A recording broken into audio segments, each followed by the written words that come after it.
Well, hello. Welcome to the SARE Nutritional live stream. I'm your host, Teresa T.L. Matthew. I am the founder of Some Foods, the maker of Some Sweet. Oh, and you know what I did? I brought it with me today. I remembered. Yes, I'm the founder of Some Foods, the maker of Some Sweet. I like to say that it's the most spectacular sweetener that there is on the market because it helped me to kick my sugar addictions. So, I'm so excited for today's broadcast. Just want to do a little bit of housekeeping here. Want to remind you that you can tune in to us every day, and we're at HAPS at SAIRNT or on Facebook at SAIRNT or YouTube at SAIRNT on TikTok at SAIRNT and on Instagram at Some Sweet Foods and Twitter at Some Sweet Foods. Yes. And you can always catch the rebroadcast, the audio at SAIRNT on, and that stands for Sugar Addiction is Real Nutritional Therapy, and that is on all of the podcast streaming platforms. Yes. Also want to remind you, again, as I do every time, that if you don't know what your risk is for type 2 diabetes, you can go over to the American Diabetes Association, and they have an assessment over there that you can take that will let you know what your risk is for type 2 diabetes. So, and is there anything else? Just doing a little bit of housekeeping here. We have a great guest with us today. I would I'll save the information I was going to say for tomorrow. So tune in tomorrow. We're going to be discussing some more health news and information on tomorrow. But right now, I'm going to get our guest into the back room and see if he. Give me a second here. Always just a minute to get everyone queued up and get everyone into the room. So, into the green room. There we go. We got it. Coming up in just a few seconds, everyone. So, yes. So excited. Hello. Are you there? Okay, so you're really low. It's still really low. Let's see if we can. It might be the app.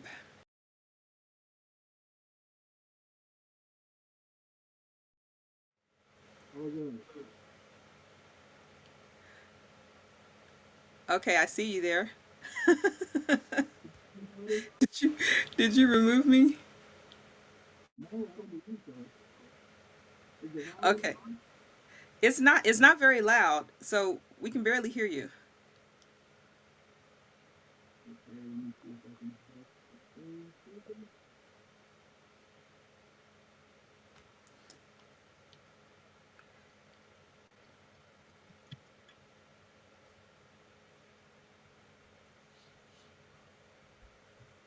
Okay.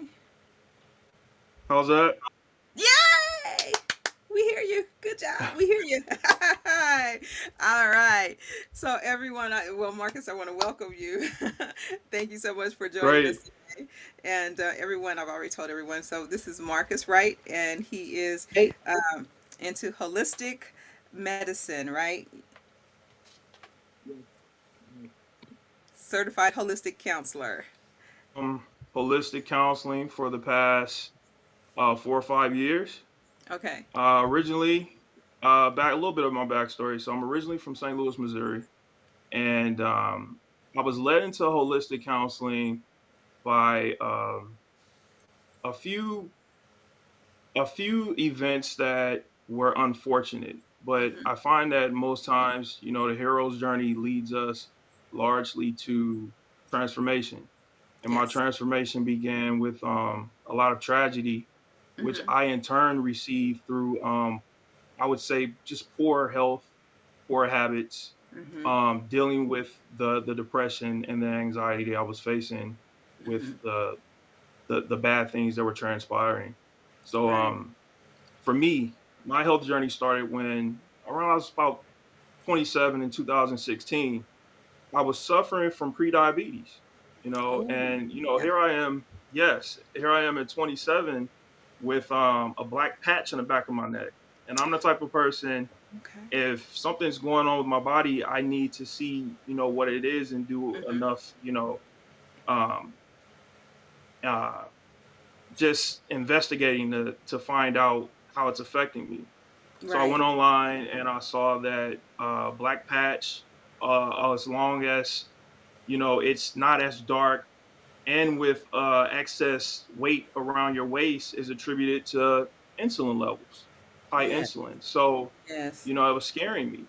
And I Right. realized, with how I was handling the things that was going on in my life, it Mm-hmm. didn't necessarily have a holistic aspect, or it wasn't a contributing factor to me wanting to be the predecessor to change myself and my family.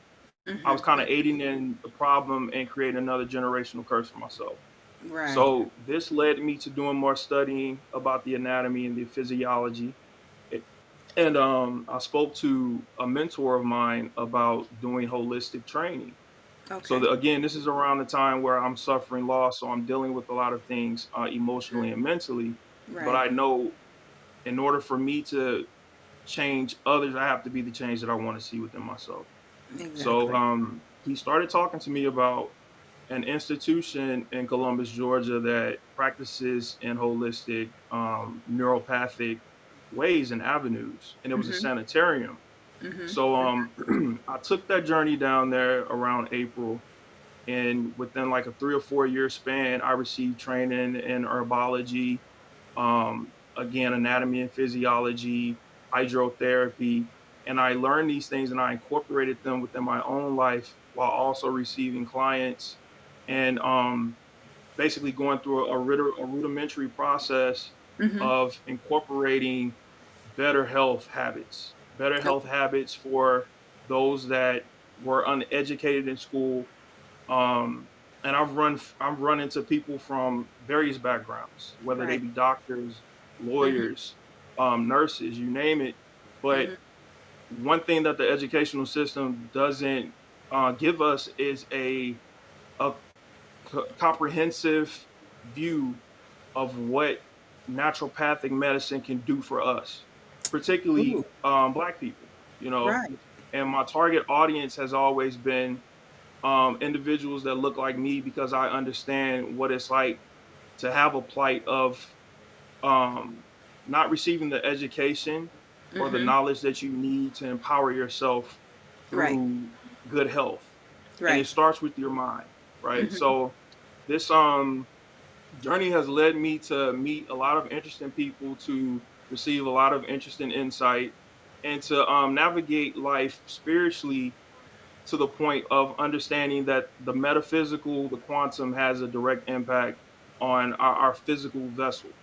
And Okay. if we don't take care of one of those things, if one of those factors are not aligned, Mm-hmm. then the whole thing is just going to be unalkaline.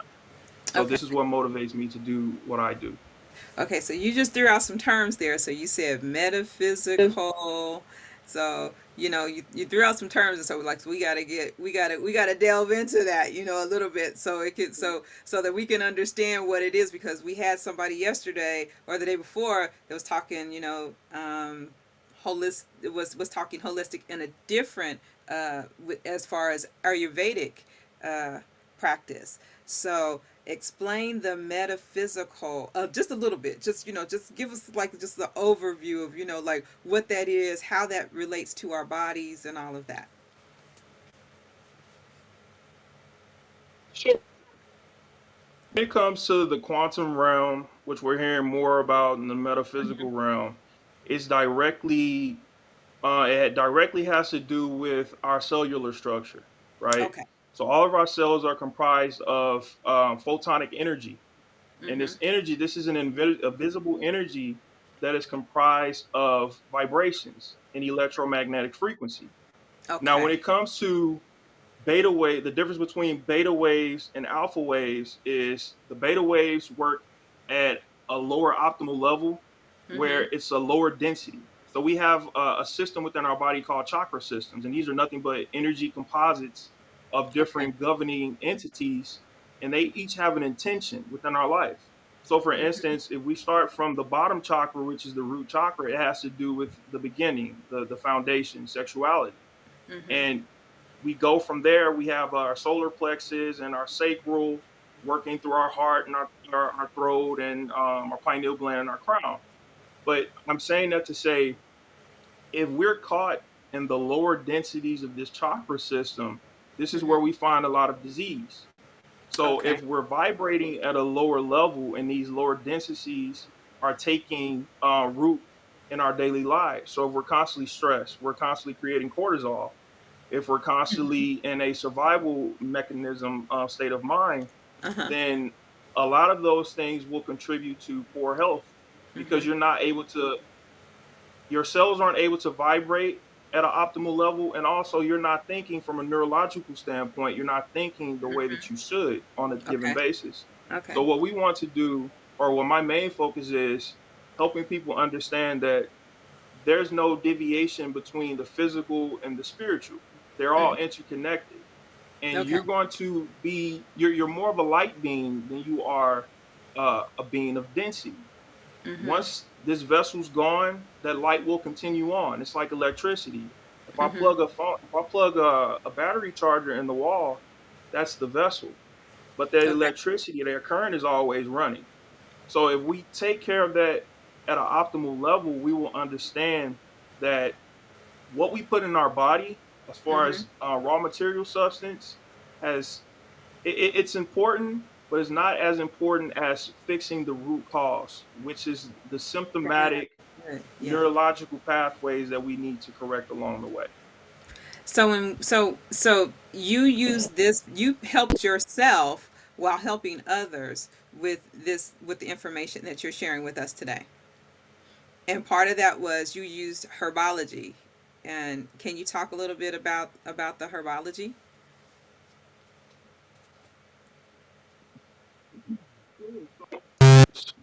You have to understand that herbs are a consistency of chlorophyll.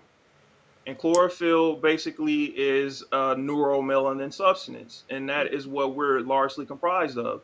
So, as I was speaking of earlier, African Americans, any melanated being on Earth, is comprised of carbon, and Mhm. carbon is a carboline basis, which is a neuroplasticity form of chlorophyll. So what the herbs do is it helps us alkaline our system. So for Okay. instance, if I have somebody that's dealing with diabetes, there are Mhm. particular herbs like dandelion root and partiarco and What is that one? What is that one? hawthorn berry.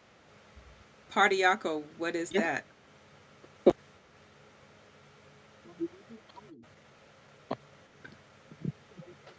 Uh-oh. Did we lose you? Bark family is It's more part of of in a what? bark family, but Okay. it's bark family. And Okay. this substance basically has amino acids in it, which Okay. help to um, elevate or kickstart the immunity. And every root to disease is found in the immune system.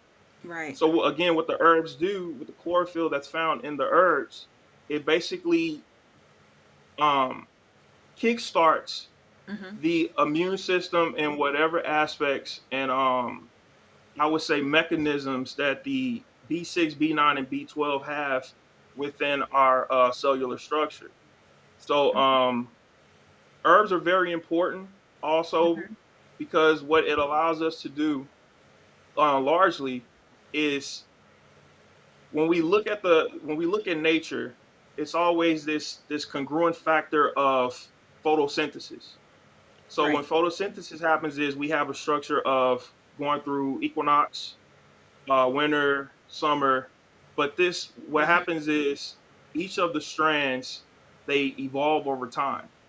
And when we have this compartmentalized within our own system, with the immunity, we're also going through this evolution. We're Okay. hearing about an uptick in CBD oil and cannabis or hemp. Right. These are particular herbs that studies have shown have been contributing factors of curing cancer and also glaucoma and cataracts and things of that nature. And also, it has calcium in it, which is good for arthritis. So, Okay. this is the benefits of herbs that I think uh, we could use more educating on, Mm-hmm. which is why I'm here. This is what I'm here, largely to do, and just to put the health and put people's knowledge and wisdom in their own hands instead of relying on physicians Mm-hmm. and the pharmaceutical industry that has done nothing but serve but cure, not necessarily cure, I'm sorry, but treat the symptom but not cure the disease, if that makes any sense. Right. So I know that so like for instance, pharmaceuticals will go with just something real simple like aspirin, which is salicylic, which is what is it? A salicylic acid, because it's they chemically formulate it by doing something, but you can actually get salicylic acid from white willow bark, right? I believe it's white willow bark. And it's the Mm. same thing that it happens in nature. So for instance, people with people who have the heart disease and all that stuff, they take an aspirin, but it's not as potent of a form as what you could get in nature. Is that would that be safe to say? Because it is available in nature. They just formulate it themselves instead of, I guess, going out and growing white willow bark trees. Hello? On the Oh, head, aspirin does contain white willow bark, but the problem is when it comes to the use of aspirin and order and other pharmaceutical substances, it's also a compository of other chemicals, right? mm-hmm, And with aspirin, and I know you've seen a lot of commercials where we have things like amlodipine and metoprolol and all these other medications that are used to cure the symptoms of different diseases. mm-hmm. Well, when you look at the commercial, they'll always tell you at the end, they'll kind of whisper Yeah. along, well, this may cause this side effect and that side effect. Right. Well, those side effects are major.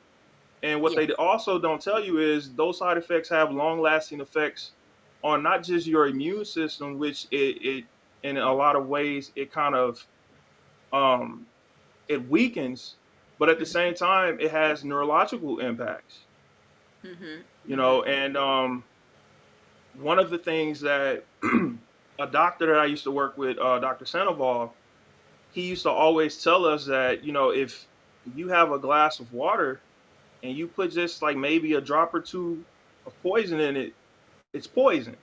It ceased to become the essence of what it was intended to be. Mm-hmm. Even though it is 99.85% of water, you still Right. have a harmful substance in there. Mm-hmm. That's going to be a contributing factor to the expectancy of life that you're seeking to continue to evolve through. So if like okay, so let's say for instance that you have someone who comes to you and they're on like a lot of medications. And we know that everything that we take, or like in that case with medications and things, is going to pass through the liver. And I've done some talks here about doing like a detox. Would you have them well, I don't want to go into how you would treat them, but how would they be able to still maintain what they're doing on their medication? Because a lot of people are not going to want to quit those medications. Can they kind of detox while they're still taking the meds? Is it possible to kind of do a thing where, because I could imagine that you would have high levels of whatever in your system, in your liver, and you would need to do a complete detox, but they don't want to quit their meds, you know for fear of all the everything happening to them, what they're trying to prevent with the medication. Can you detox while you're still taking the meds? Is it safe to do that? Or try and put your body in an alkaline state, is what I'm trying to say. That's a very good question. because I found that to be a challenge with a lot of the clients that I had throughout the years. Mm-hmm. One thing that I would recommend a person do in the beginning is fast. Okay. And what happens is when you fast, you're not only alleviating a lot of the toxins that your body has been privy to through the consumption of what you ate and the meds that you've taken, but you're allowing something a metabolic enzyme called ketones to take factor in. So what ketones do is it's another way of breaking down. It's an antioxidant in your body, and it allows the body to eat up any extra fat, any extra lipids that exist within your immunity. So when it comes to taking meds through the process of elimination and recovery, I would wean them off. So after that fast, I would have them take maybe half a Mm-hmm. milligram, Mm-hmm. because it's like anything else. If you're weaning a person off a certain diet, you have to wean them off those meds as well, because your body has gotten so used to it.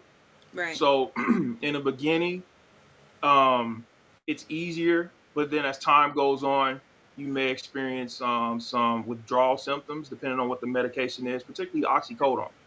Right. Um, but it's definitely it's definitely beneficial to just wean it off little by little instead of cutting anything off cold turkey, as far as the meds are concerned. Right. Right. So then you're talking about doing a fast, a complete fast. I think you know what I know that people, because like when you I used to fast a lot, so religious fasting. So, and it's easy to do when when I didn't when I wasn't it wasn't a directive. We're gonna fast kind of thing. It's just like if I just made up my mind, okay, I'm gonna fast, I could do it myself. But as a directive, it was kind of difficult.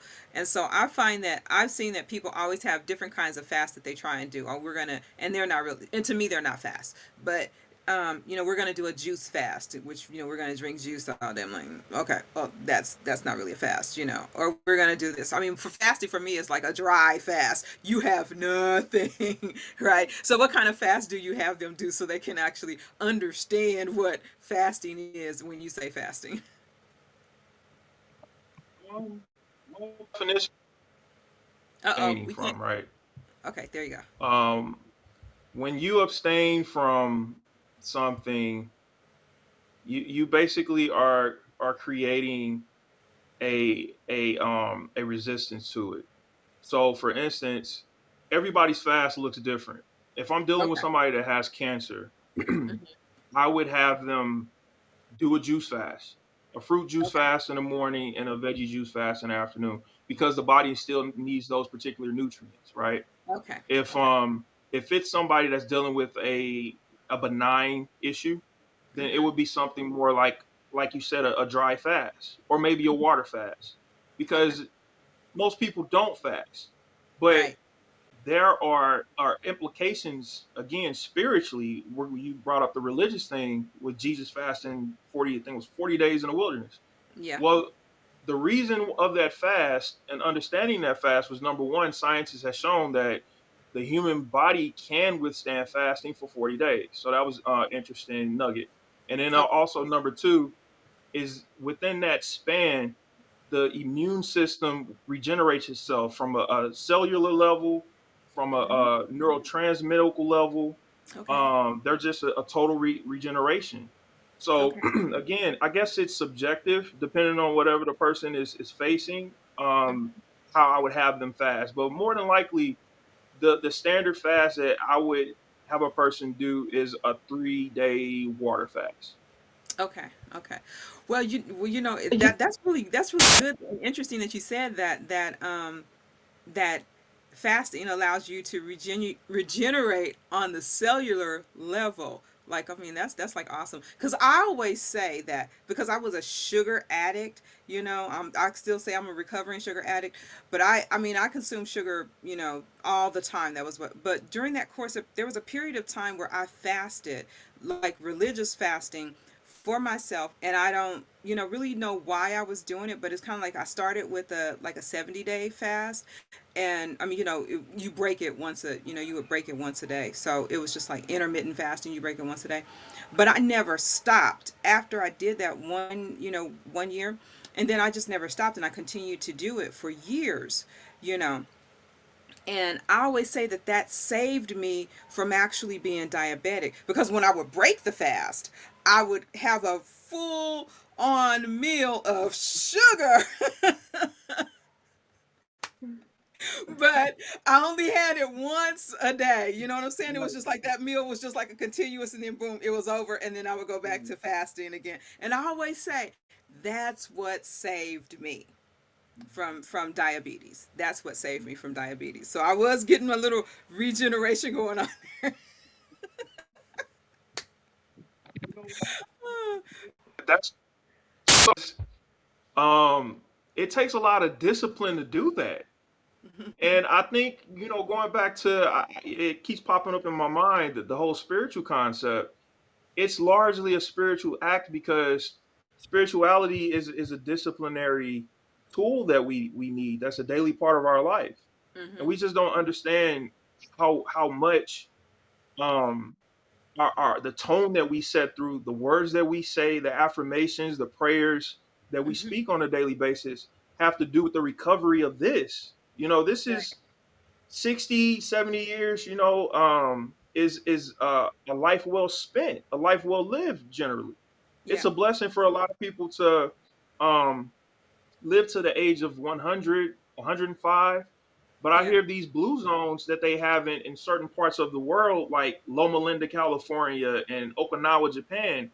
And when researchers do studies on these areas, they realize these people live a very frugal, very active, socially active, and physically active life, and they Right. have less stress. But Hmm. we, I guess, in the West, we've come to understand or believe that more creates happiness, when it's actually the less you have and the Hmm. more love that you're enveloped in creates Hmm. a better standard of life. Yeah, and that really is true. I mean, but I used to pray I want to live to be 120, because like when you read the Bible and stuff, Moses lived to be 120, so I was always praying, for 120.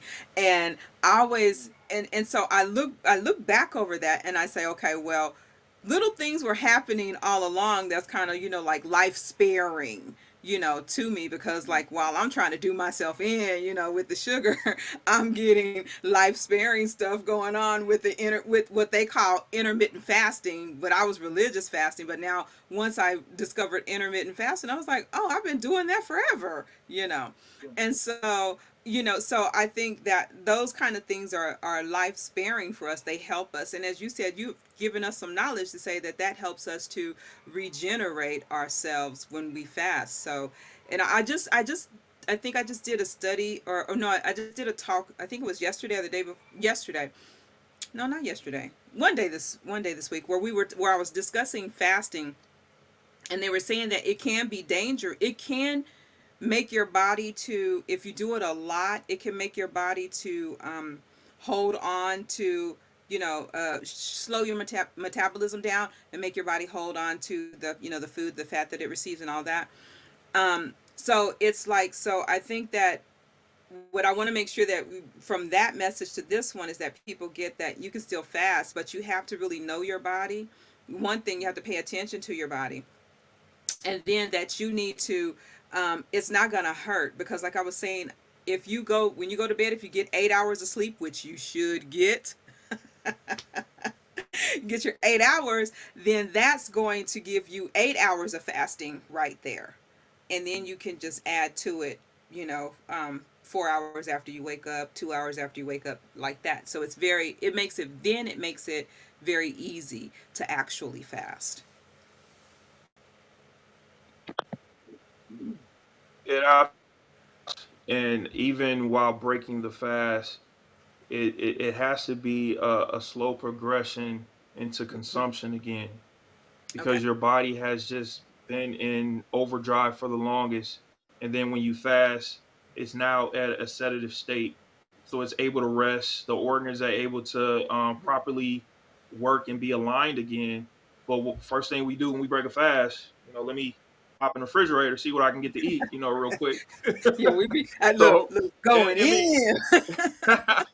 right, but understandably so. But at the same time, like I tell a lot of my clients, you know, your condition didn't come overnight, Right. and the implementations that you're going to make, the adjustments that you're going to make with your life, it's also going to take time. But that's the beauty of it. When Mhm. you allow a person to put their health in their hands and give them the information and the tools that they need to change, Right. it's much more empowering.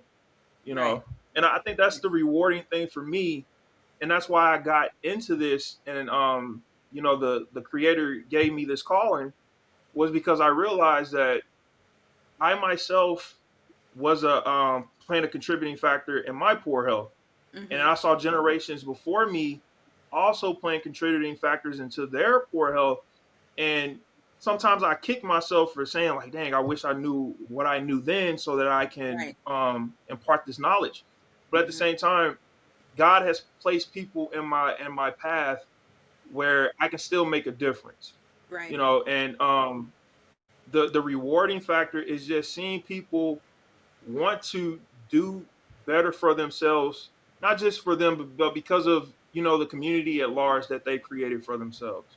People Right. have kids and grandkids, and this new age that we're approaching, it's all about information. But what do you do with that information? Right. Do you allow it to sit and rest and stew in your mind, and you hold on to it like a pot of Mhm. treasure that you can do nothing with?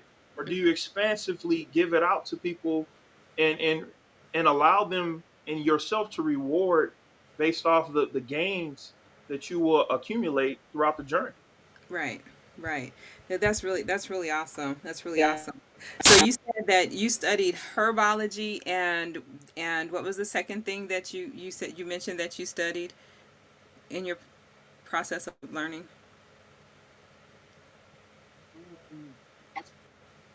Hey, Uh-oh. hydrotherapy was another thing that I studied. I Okay. studied Yeah. hydrotherapy. I went through a comprehensive knowledge again, which I went through in college, but I had a refresher of anatomy and physiology. And I also took some Swedish massage techniques. I think I left that out, but yeah. I, Okay, so the hydrotherapy, you know, that to me that seems really interesting. Like what exactly is hydrotherapy and how does that help us to get better?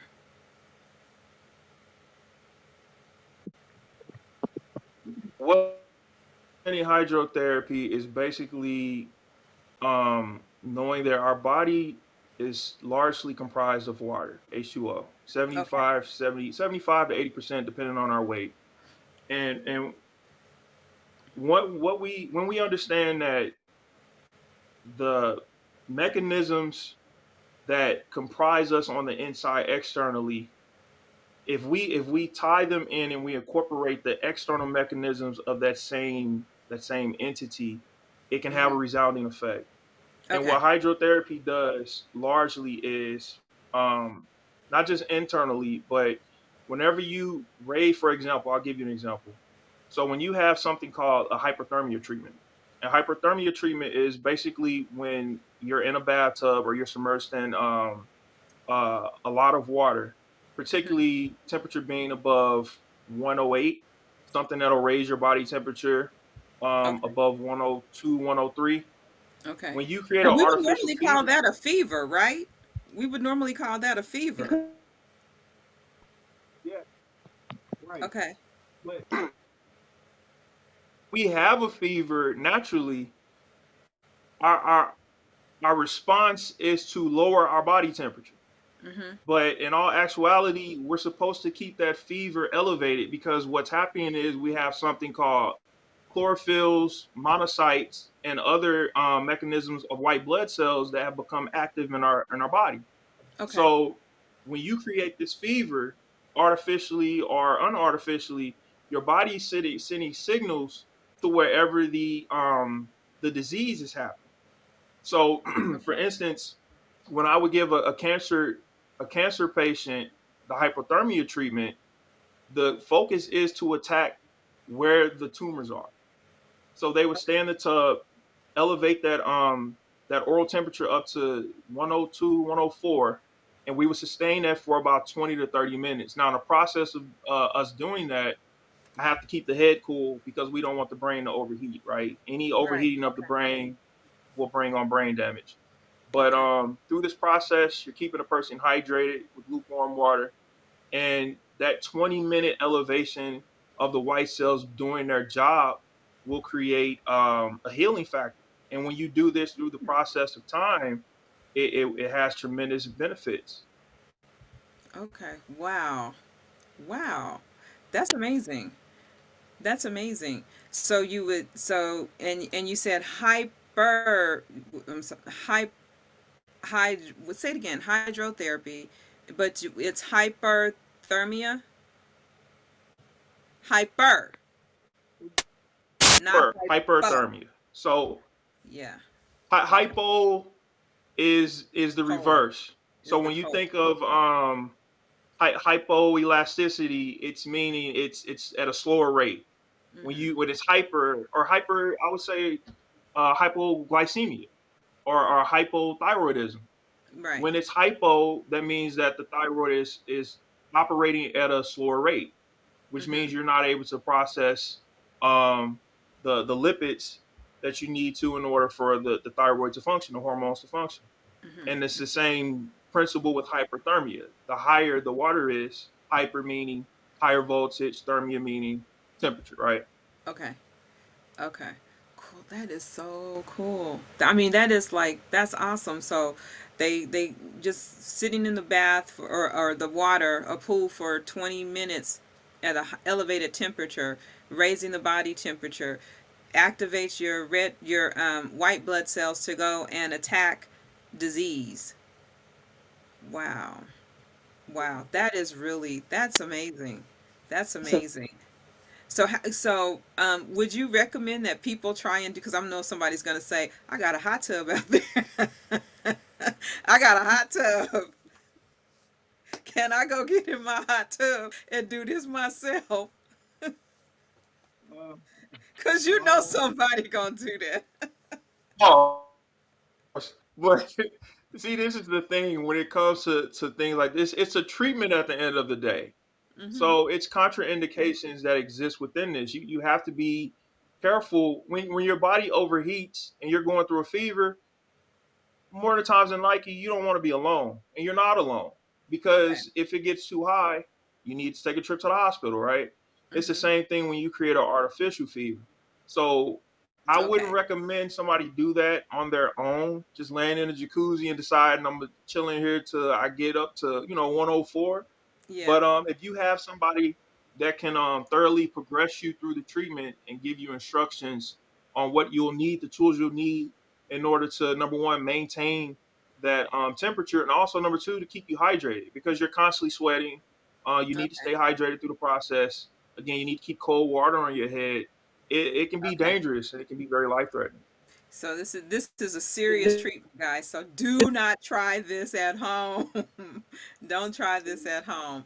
Go see somebody like Marcus to help you to work your way through this. But it sounds like such a simple thing to do. I mean, because I mean, you're talking naturopathic, and I think everything that when you look at what the doctors, like traditional medicine or not traditional medicine, Western medicine, going to the doctor, when you look at the things that they do, I mean, it's just, it's a prescription pad and, you know, and a sample, maybe, you know, if the person came by to deliver it to them.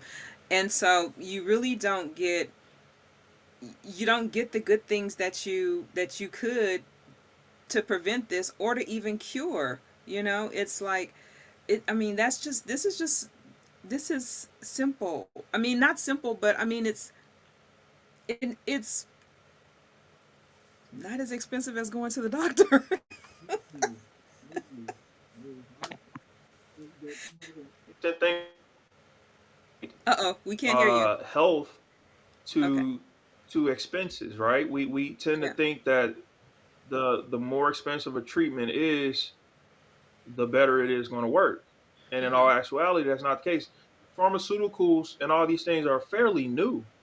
You know, Mhm. our ancestors, they were doing these things for centuries. You know, Right. grandma would go back in the backyard and grab an aloe vera leaf if you had a burn or a Yeah. scar.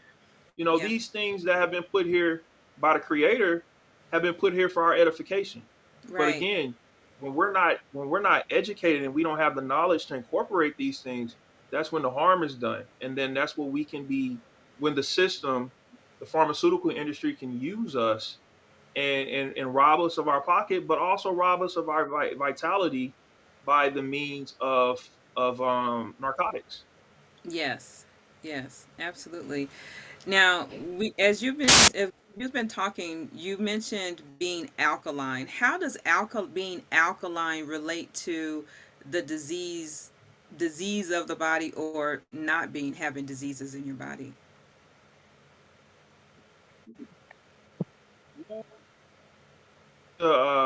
Being alkaline, it basically, again, is incorporated with our raw material diet, Mhm. and also understanding that mucous membranes do exist in our body, Mhm. but when we have an overconsumption of mucus through cheese and Mhm. through meat and Don't touch processed my foods, cheese. we don't allow our we don't allow our immune system to Mhm. act accordingly, and we also are blocking passageways through our ventricular system. So this is when arteries become clogged because of plaque, Mhm. and the veins become either vasoconstriction. We experience vasoconstriction because, again, the blood flow, the life is in the blood, and it's not flowing to the organs, the endocrine system and the digestive system. It's getting halted. So what Mhm. happens when that gets halted? If a person has colon cancer and they start developing ulcers, it's because why? They're not getting the blood flow that they need. Okay. So in order to reverse that and make our body alkaline, we have to get back to nature. Simple. That means cutting down on any sugary, preservative, soda, soft drinks that we consume because that Right. makes the blood acidic. Mhm. Cutting down on a high diet of dairy products, which is high in mucus.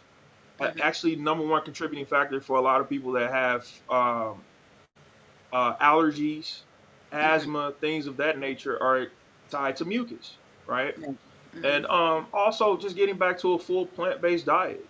That's the Mhm. best way of reversing any type of any type of disease that is incorporated within our system and getting our body back to normal. So we have going back to what I was saying earlier, we have this kind of like this energy field around us. Mhm. And the more that we consume animal products, these things that have died and have been processed, and I'm going to get on a quantum physical level real quick. When you kill an animal in distress, that Mhm. animal and that emotion that's tied within that blood, you're consuming that. So a Mhm. lot of people don't understand, why am I having headaches and why am I always stressed, or why Mhm. am I having these symptoms of anxiety all the time? Well, you kind of got to go back to what you're eating as well. And Okay. again, by reversing this, you can make the body alkaline once again. Okay. So I heard you say cut out things, but what can you add to your diet that would contribute to making you alkaline?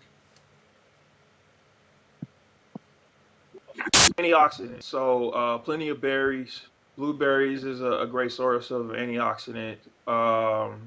Any type of berries, raspberry, blueberry, blackberries, fruits. Mhm. So vitamin C from the oranges, manganese from the apples, iron, zinc from the leafies that we eat, the cabbage, the kale, the spinach, the broccoli. Um, and I would say from a liquid standpoint, besides water, another thing you can do that will filtrate the vitamins and the enzymes quicker through the body is juice. So all the things that I named As far as the veggies and the fruit, you just do juice, and that will process through the body a lot quicker. Yes, it does. But what about somebody who's diabetic who might not be able to take well, they wouldn't be able to take a juice, a fruit juice. Is Could they do a veggie juice? Let's say do a veggie juice. There are some low glycemic fruits that they can actually eat.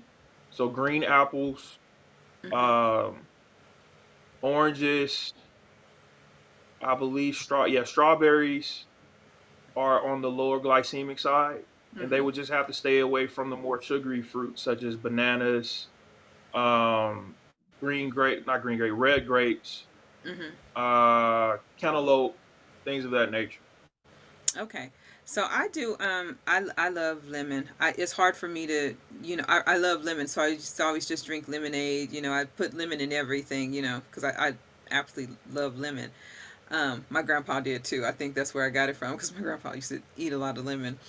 But I love lemon, and so would adding lemon to the water, because I know lemon is one of those fruits that actually is acidic, but it's alkaline in the body. So would you suggest adding lemon? Like to drink your water, whichever I tell everybody, get your four a day. But get your four a day, but add some lemon to this, and then that will help to make the body alkaline as well, or to bring some alkalinity to the body. Yes, yes, lemon definitely does help. You don't want to take too much of it because lemon, like you said, it is an acid. It does contain citric acid, Mm-hmm. and too much of that can destroy the lining of the stomach. Okay. But maybe a few times a week. I would say first thing in the morning, it's good to drink lemon water, lime water as well. It's another acidic fruit, but it's good. It's an antioxidant, Okay. um, and it also there is I think vitamin A that is in lemon as well. So lemon's good. Lemon works. Okay. And I'm trying to think. Using with gargling with something like baking soda and water, would that help to introduce any alkalinity to the body?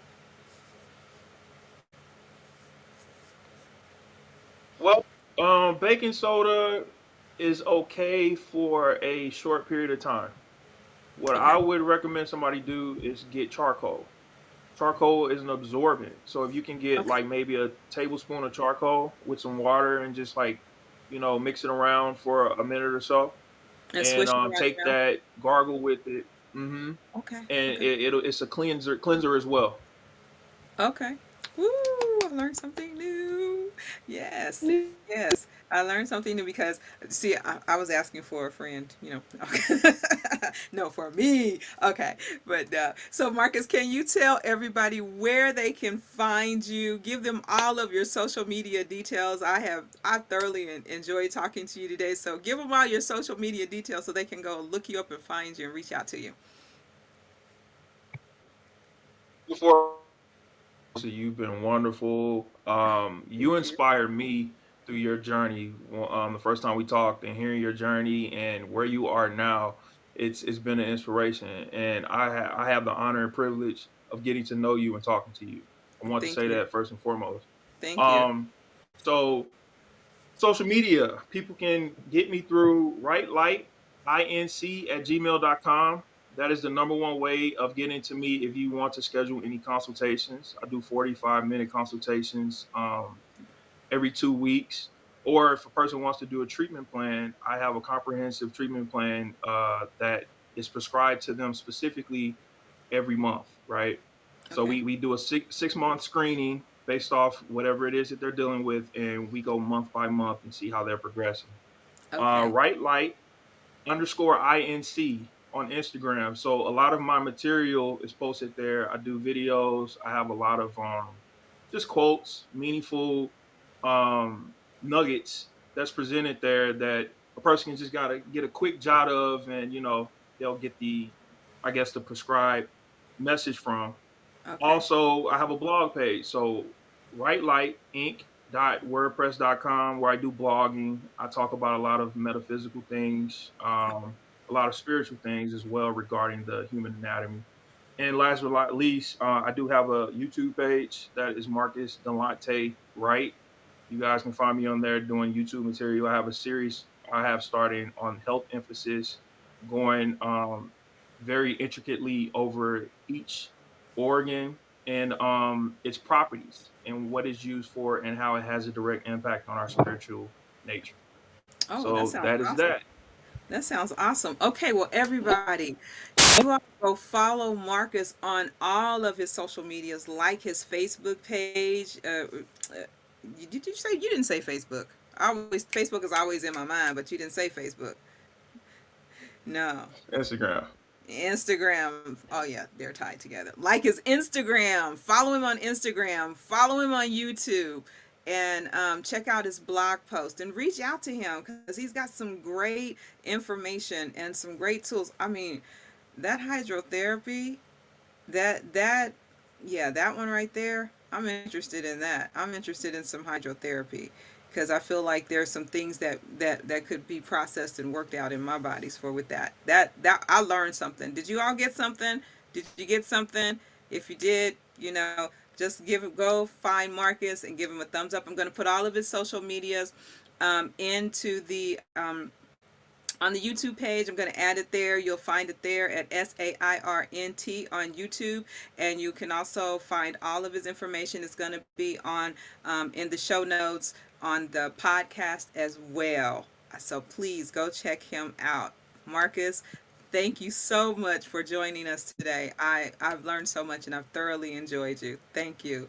Thank you. And everybody, until next time, you know how we do. It's just peace and blessings. Bye bye.